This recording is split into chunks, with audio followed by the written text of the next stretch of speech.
एकल भारत लोक शिक्षा परिषद द्वारा दिल्ली के पंजाबी बाग स्टेडियम में चल रही एकल श्री राम कथा के तीसरे दिन अद्भुत सांस्कृतिक कार्यक्रम हुआ। साथ ही हजारों की संख्या में लोगों की तादाद दिखी। इसी दौरान तीसरे दिन कथा में महामंडलेश्वर परम पूज्य स्वामी श्री नवल किशोर दास जी महाराज, महामंडलेश्वर परम पूज्य स्वामी श्री कंचन गिरी जी, महामंडलेश्वर परम पूज्य स्वामी श्री धीरेन्द्र पुरी जी महाराज ने अपनी उपस्थिति दर्ज कराई। साथ ही गणमान्य अतिथि आलोक कुमार अंतर्राष्ट्रीय अध्यक्ष विश्व हिंदू परिषद श्री जय भगवान गोयल, अध्यक्ष हिंदू यूनाइटेड फ्रंट भी कथा में उपस्थित रहे। कथावाचक पूज्य भाई श्री रमेश भाई ओझा ने कहा कि जैसे मोबाइल का प्रयोग करने के बाद उसे चार्ज करने की जरूरत पड़ती है, ठीक उसी प्रकार से हमें अपने शरीर को जीवंत रखने के लिए अध्यात्म विचारों अर्थात सत्संग भागवत भजन से खुद को भी चार्ज करके रखना चाहिए, तभी हमारा जीवन सार्थक होगा। एकल भारत लोक शिक्षा परिषद के ट्रस्टी और कथा के मुख्य संयोजक सुभाष अग्रवाल, विनीत कुमार गुप्ता, नरेश कुमार, सुरेश कुमार जिंदल, सुरेंद्र पाल गुप्ता, विवेक नागपाल, मुख्य यजमान अनिल गुप्ता, मैनेजिंग कमेटी के चेयरमैन नीरज रायजादा, राष्ट्रीय प्रधान अखिल गुप्ता, राष्ट्रीय उप प्रधान संजीव टेकड़ीवाल, राष्ट्रीय महामंत्री राजीव अग्रवाल, राष्ट्रीय संयुक्त महामंत्री सुनील गुप्ता सहित कई गणमान्य महानुभाव उपस्थित रहे। हम सबके लिए बहुत आनंद का दिन है। भाई श्री का पधारना, उनके दर्शन प्राप्त होना, एक ऐसा व्यक्तित्व जिन्होंने देश भर में राम कथा के माध्यम से हिंदू समाज को जोड़ने का प्रयत्न किया है, गुणवान करने का प्रयत्न किया है, संस्कारवान करने का प्रयत्न किया है। अभी उन्होंने बताया पोरबंदर के उनके आश्रम में 43 साल से 43 इयर्स नवरात्र, शारदीय नवरात्र में ऐसा ही कार्यक्रम होता है। पूरे विश्व में उनकी ख्याति है और यह उससे भी ज्यादा बड़े आनंद की बात है कि यह कार्यक्रम एकल अभियान ने और भारतीय लोक शिक्षा परिषद ने आयोजित किया है। आयोजक भी धर्म के काम में लगे।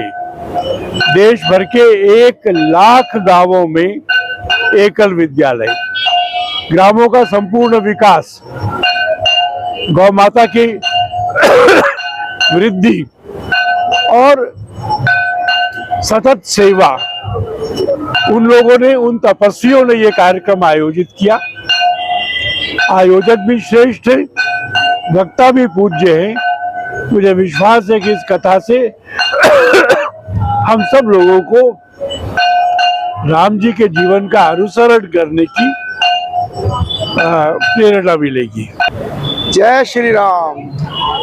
राम कथा सर्वोत्तम है, सब पापों का नाश करने वाली है, सारे परिवार को सुधारने वाली है और सारा परिवार इसमें राममय हो जाए तो भगवान का कार्य अपने आप हो जाए। राम को भगत चाहिए और भगत को राम चाहिए। ये दोनों काम देखते हुए अच्छे भगत बनने की कोशिश करें, अपने दुराचार विकार सब निकाले, अहंकार निकाले, अपने अहंकार को सिर से भार उतारे। भार हल्का होगा तो आदमी ऊपर को जाता है, जब शरीर का भार हल्का होता है तो आदमी ऊपर को जाता है। इसको देखते हुए हमें अपने अहंकार को, राग को, द्वेष को, भावना को, ये राम कथा कहती है। कृष्ण में भक्ति है, राम में शक्ति है और राम जो हैं आज हमारे ये माना जाता है 2 ही हमारे शास्त्र है, गीता और रामायण।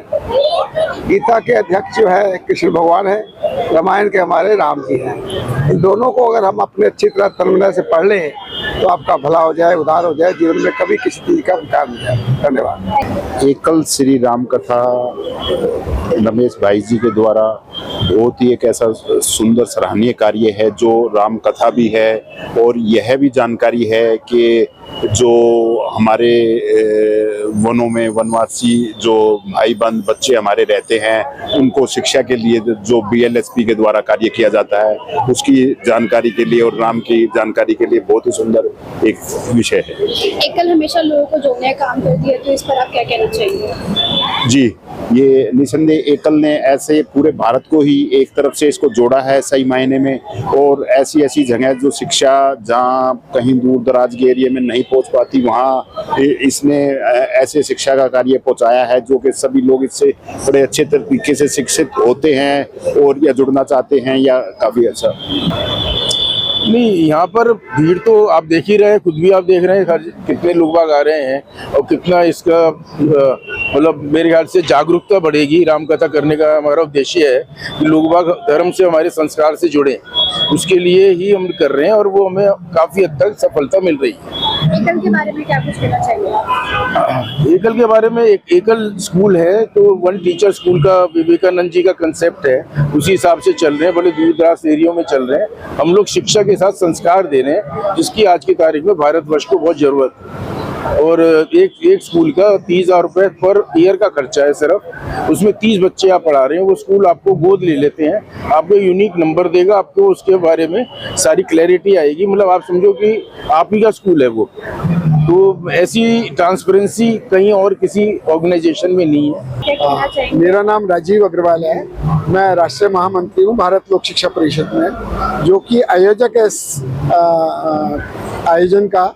और श्री राम कथा का कार्यक्रम है, एकल श्री राम कथा का। इसके अंदर ये 29 तारीख से अमावस्या के दिन से स्टार्ट हुआ था, चैत नवरात्रों के दिन। और ये शाम को 4-4:30 बजे से प्रतिपदा चालू हो गई थी चैत्र नवरात्रि की। और विक्रम संवत 2082 का ये मुहूर्त है। और जहाँ तक इस कथा का सवाल है, हमारी जो कैपेसिटी है 5,000 की कैपेसिटी है हॉल की। और सभी को मालूम है कि भाई श्री रमेश भाई ओझा जो हैं, उनका जो वाचन है कथा का वो इतना अच्छा और ज्ञान पूर्वक होता है कि लोग जो है उनको सुनते रह जाते हैं। बहुत मिठास और ज्ञान पूर्ण उनके वक्तव्य होते हैं। तो जहाँ तक लोग हैं, काफ़ी भीड़ आ रही है, काफ़ी लोग आ रहे हैं और पूरे देश से हमारे कार्यकर्ता भी आए हैं। 200 से ऊपर कार्यकर्ता यहाँ पहुँचे हैं।